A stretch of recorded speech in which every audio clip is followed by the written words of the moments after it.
దశోపనిషత్తులలో కేనోపనిషత్తు యొక్క ప్రత్యేకత ఏమిటి? దానికి ఆ పేరు ఎలా వచ్చింది? నిజంగా చెప్పాలి అంటే ఉపనిషత్ శబ్దమే గొప్పదమ్మా. అసలు వేదం ఎలా ఉంటుంది అంటే 4 విభాగాలుగా మనకు వేదవ్యాస మహర్షి అందించారు. అది ఎలా అంటే సంహిత, బ్రాహ్మణ, ఆరణ్యక, ఉపనిషత్ అని.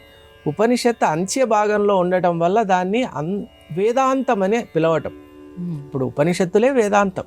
మామూలుగా ఉపనిషత్ అధ్యయనాన్నే మనం వేదాంతంగా పేర్కొంటాం. అసలు ఆ ఉపనిషత్తుల్లో ఉన్నటువంటి జ్ఞానం అద్వితీయమైన జ్ఞానం. అసలు అటువంటి జ్ఞానం మనం ఎక్కడ కూడా ఊహ కూడా చేయలేం. మనం ఎంతసేపు కూడా ఇంద్రియజన్యం అంటే మన ఇంద్రియాలు ఎంతవరకు మనల్ని తీసుకొని వెళ్ళగలవో అటువంటి జ్ఞానాన్ని మనం తెలుసుకుంటున్నాం. దానికే మనం సమ్మోహనం అయిపోతున్నాం, మైమర్చిపోతున్నాం. చాలా గొప్ప సాంకేతిక విద్య, చాలా గొప్ప విషయాలు మనకు తెలిసిపోతున్నాయి. సముద్ర గర్భంలో ఏముందో తెలిసిపోయింది, ఆకాశ మార్గంలో ఏమున్నాయో తెలిసిపోయింది అనుకుంటున్నాం. కానీ వీటన్నిటికీ అంటే కూడా ఆధారభూతమైనటువంటి ఆ చైతన్యం ఏదైతే ఉందో ఆ చైతన్య శక్తిని గురించి తెలిపేటువంటి విద్యే ఉపనిషత్ విద్య. మరి అటువంటి దశోపనిషత్తులలో మనకు కేన ఉపనిషత్తు చాలా మంచిదమ్మా. అసలు ఈశ తర్వాత వచ్చేటువంటి 2వ ఉపనిషత్తు కేనోపనిషత్తు. ఆ కేన ఉపనిషత్తుకు ఎందుకు ఆ పేరు వచ్చింది అని మంచి ప్రశ్న అడిగారు. కేనేషితం పతతి ప్రేషితం మనః కేన ప్రాణః ప్రథమః ప్రైతియుక్తః కేనేషితాం వాచమిమాం వదంతి చక్షుశ్రోత్రం కౌదేవో యునక్తి అని. అలాగే శ్రోత్రస్య శ్రోత్రం మనసో మనో యద్వాచోయ వాచం సవు ప్రాణస్య ప్రాణః చక్షుష్య చక్షుర్ అతిముచ్య ధీరాః ప్రేత్యాస్మాల్లోకాన్ అమృతా భవంతి అని. ఎక్కడ అమృతత్వమే. అసలు మనం ఈ ప్రపంచంలో అంతా మృతతత్వం చూస్తున్నామమ్మా. అన్నిటికీ ఎక్స్పైరీ డేట్ ఉంటుంది కదా.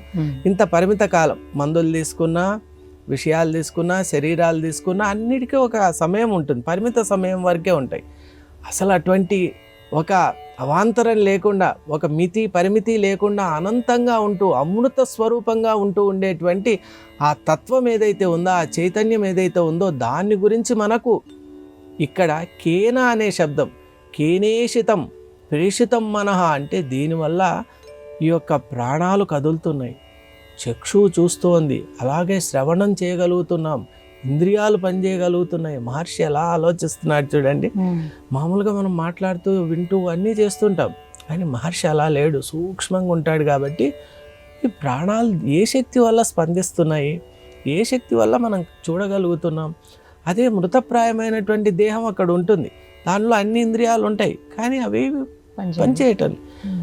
అప్పుడు ఆయనకు అనుమానం కలిగింది, ఏమిటి ఇక్కడ అన్నీ ఉన్నా పని చేయకపోవడం ఏంటి, మళ్ళీ బ్రతికున్న వాళ్ళల్లో అన్నీ పని చేయటం ఏంటి అంటే ఏదో ఒక వస్తువు ఇక్కడ లేదు, అక్కడ ఉంది, ఇక్కడ లేదు. మరి అదే చైతన్యం. అందువల్ల కేన అంటే దేనివల్ల అని. కేన అని సంస్కృతంలో అంటే కేన అంటే దేనివల్ల. దేనివల్ల ప్రతిదీ మనస్సు ఇలా చెలిస్తోంది, మనస్సు ఆ విషయాల వైపు వెళుతోంది, చక్షువులు అలా వస్తువులను చూస్తున్నాయి, ఈ యొక్క కర్ణములు వింటున్నాయి, వాక్ ప్రసారం అవుతుంది. ముఖ్యంగా ఈ యొక్క సమస్త జీవరాశిలో వాక్ శక్తి కలిగింది మనకే కదా. అద్భుతమైన వరం ఇచ్చాడు దేవుడు మనకు. భగవంతుడు మనకి ఏమిచ్చాడో ముందుగా గ్రహించే ప్రయత్నం చేయాలి. ఎప్పుడైతే మనం గ్రహిస్తామో అప్పుడు నిజంగా మనం భగవంతుడిని చూసి ఎంతగా ఆరాధిస్తామో.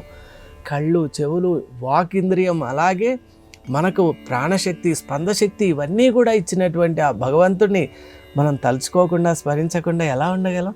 అద్భుతమైన అంశాలు మనకిచ్చాడు. అలా కేనోపనిషత్తు కేన అనే ఒక ప్రశ్నతో ప్రారంభమైంది కాబట్టి ఈ ఉపనిషత్తుకు కేనోపనిషత్ అనేటువంటి నామకరణం చేశారు. ఆ నామం సార్థకమైంది.